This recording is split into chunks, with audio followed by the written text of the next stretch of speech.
Our next important and notable Anglican that Americans are familiar with is Dorothy Sayers. Dorothy Sayers lived from 1893 to 1957. She was born to an Anglican clergyman father, Henry Sayers, and his wife, Helen.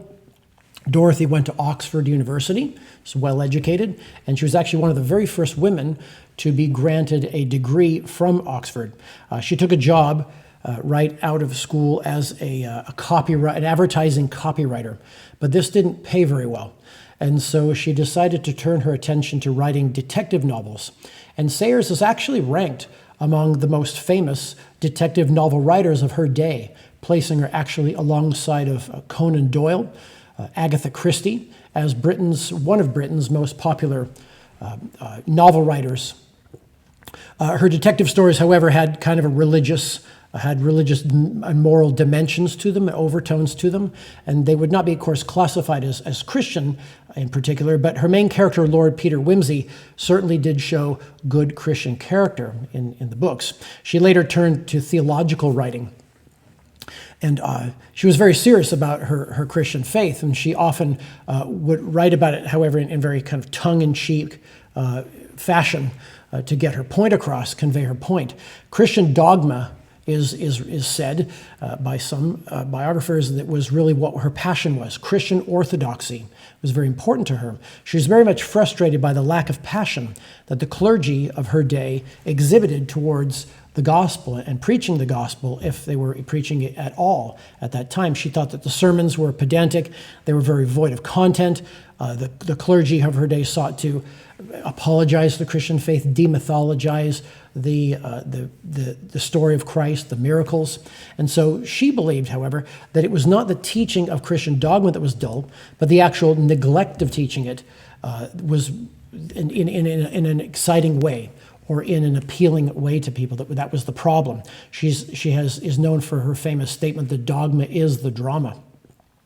And the clergy were to blame for making it boring in her eyes. She said that at the heart of the Christian story is this historic fact, and she says this: in the person of a first century Jewish carpenter, the creator of the universe had become human. So probably her biggest success was her series of 12 plays titled The Man Born to be King, of course based on the life of Christ. And these were written for radio broadcast for the BBC in December of 1941. And at this time, radio was quite a popular medium, and her plays were a groundbreaking use of radio at the time. Around the same time, she published The Mind of the Maker. In 1941, she published her book, The Mind of the Maker. And part of that book is her focus, her observation on the ability of man to create things, of mankind to create things. She says that one of the primary ways in which man is created in the image of God, and we display the fact that we're created in the image of God, is that we have the ability to create things ourselves. Of course, we're not creating things out of nothing like God does, but she says we do have this innate creative instinct, this creative ability within us, and that sort of image that shows that we are created in the image of God. In the final days of her life, Dorothy Sayers learned to speak Italian, read, write, and speak Italian, and so she went on to translate Dante's Divine Comedy. That is also considered a classic translation of that work from Dante. Dorothy Sayers died in her home of a massive heart attack on December 17th, 1957, sadly after a day of Christmas shopping. C.S. Lewis, who was the subject of my first video, actually wrote a eulogy for her funeral, which was read at her funeral. She's buried beneath the tower at St. Anne's Church in London, where she actually served as a church warden there for a time. In the introduction to The Man Born to be King, she says this about the story of Jesus. She says, "To make this story into something that could neither startle, nor shock, nor terrify, nor excite, nor inspire a living soul is to crucify the Son of God afresh and to put him to open shame," unquote. From her 1949 book, Creed or Chaos, speaking about the churches of her day, returning back to that a bit, and the churches were empty. and it was a very lackluster time. And she says that the clergy believed that the dogmatic teachings of the Christ were boring, as I mentioned earlier. But she counters that argument in this book, saying it's precisely the opposite. The clergy of her day made the dogma and the story of Christ boring. Dogma does not make for dullness, she says.